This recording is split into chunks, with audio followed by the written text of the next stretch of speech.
Hi friends, வெயில் காலம் ஆரம்பிச்சிருச்சு. அதுக்கேற்ற மாதிரி ஒரு இதமான வயிற்று புண்ணுக்கு எல்லாமே நல்லாயிருக்கும். உடம்புக்கு ரொம்ப வலுவாக இருக்கும். பாசிப்பயிர் கஞ்சி பாயாசம்னு கூட சொல்லலாம். பாயாசம் மாதிரியே இருக்கும் டேஸ்ட்டு.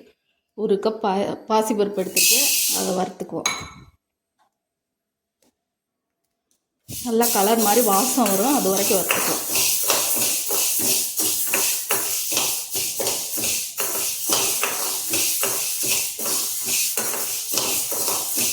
பாசிப்பருப்பு எப்போவுமே ரொம்ப நல்லது. பருப்பு பயறு ரெண்டுமே வெயில் காலத்தில் அடிக்கடி சேர்த்துக்கிட்டா நல்லது.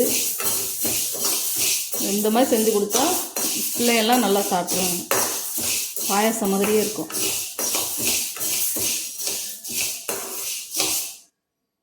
உளுந்தங்கஞ்சி பாசிப்பயிர் கஞ்சிலாம் அடிக்கடி வச்சு சாப்பிடணும். வெயில் காலத்தில் குளிர்ச்சி, உடம்புக்கும் நல்லது, வலுவாக இருக்கும் உடம்பும்.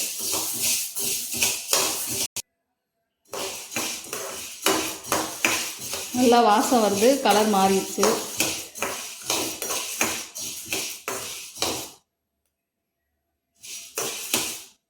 ஒன்று வெடிக்க ஆரம்பிச்சிருச்சு. இந்த ஸ்டேஜில் எடுத்துக்கலாம்.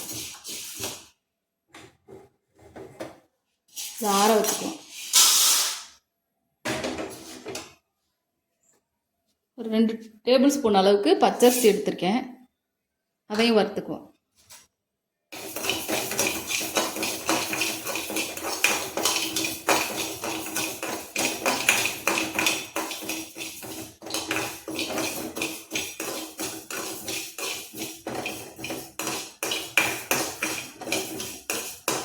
பச்சரிசி சேர்த்தா டேஸ்ட் நல்லாயிருக்கும். புழுங்கரிசி எது வேணாலும் சேர்த்துக்கலாம். அரிசி சேர்க்கும்போது டேஸ்ட் நல்லாயிருக்கும்.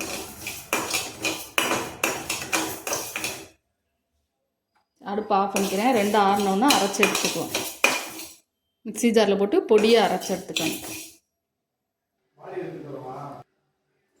இந்தளவுக்கு பொடிச்சு எடுத்துக்கிட்டேன். பச்சரிசியும் நல்லா அரைச்சி எடுத்துக்கிட்டேன். குறப்பாக ஒரு குக்கர் வச்சுருக்கேன். கனமான பாத்திரம், அடி கனமான பாத்திரம் ஒன்று எடுத்துக்கலாம். நான் குக்கரை வச்சுருக்கேன். கிண்டுறதுக்கு ஈஸியாக இருக்கும், சீக்கிரம் பிடிச்சிடாமல் இருக்கும். அதனால்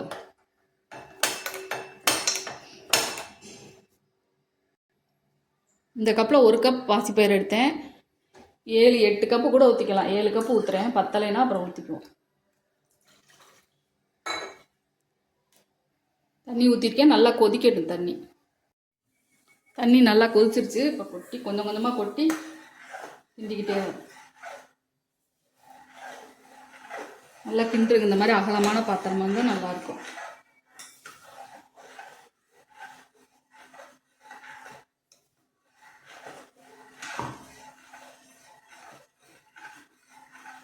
பச்சரிசியும் போட்டுக்கணும்.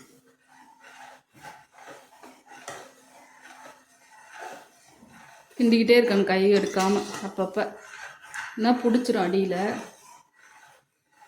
நல்லா வேகட்டும். மூடி வைக்க முடியாது, மூடினா பொங்கி கொட்டிடும். அதனால் இப்படியே வச்சு எவ்வளோ தண்ணி ஊற்றினோம் வெந்தவுடனே பாருங்கள் கொலன்னு வந்துடுச்சு. நல்லா வேகணும். அப்போ தான் கொலைய வேகணும். அப்போ தான் டேஸ்ட் நல்லாயிருக்கும். நல்லா வேகட்டும். நல்லா வெந்துருச்சு. எடுத்து நசுக்கி பார்க்கும்போது நல்லா அப்படி நசுங்கணும்.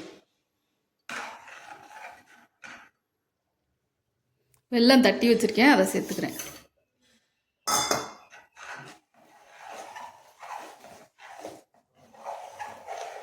நல்லா கரையட்டும் வெல்லம். நல்லா வெந்ததுக்கப்புறமா வெல்லத்தை போடணும். வெல்லம் போட்டுட்டா அப்புறம் வேகாது. வாரத்தில் ஒரு நாள் லீவு நாள் செஞ்சால் குழந்தைங்களுக்கெல்லாம் கொடுக்கலாம், நல்லது. அந்த பாசி பயிர் அளந்த கப்பில் 1.5 கப் போட்டிருக்கேன். உங்களுக்கு கூட குறைய போட்டுக்கோங்க வெல்லம்.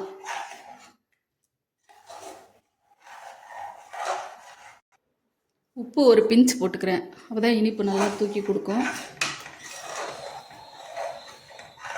நிறைய போடக்கூடாது. ஏலக்காய் பொடி 1/4 ஸ்பூன் போட்டுக்கிறேன்.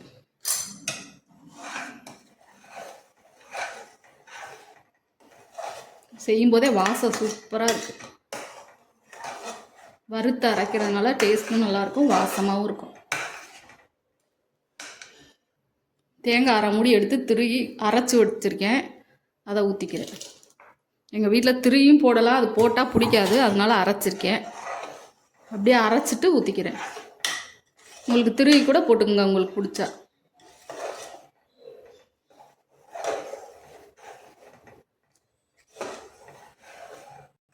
தேங்காய் ஊற்றிட்டு ரொம்ப நேரம் கொதிக்க விட வேணாம், ஒரு கொதி வந்தோம்னா அடுப்பை ஆஃப் பண்ணிடலாம்.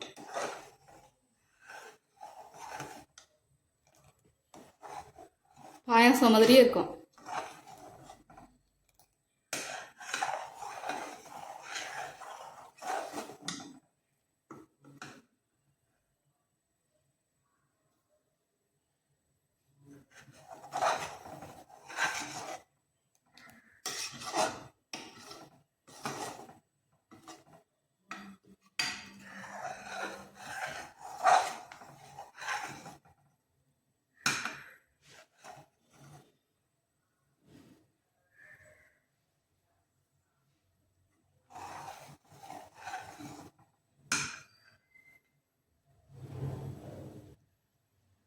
கொதிக்க ஆரம்பிச்சிருச்சு, அடுப்பு ஆஃப் பண்ணிக்கிறேன். பாசிப்பயிர் கஞ்சி ரெடி ஆயிடுச்சு. இதே மாதிரி நீங்களும் செஞ்சு பாருங்கள். இந்த வீடியோ பிடிச்சா லைக் பண்ணுங்கள், ஷேர் பண்ணுங்கள், சப்ஸ்கிரைப் பண்ணுங்கள். வாரத்தில் ஒரு நாளாவது செஞ்சு கொடுங்க, நல்லது.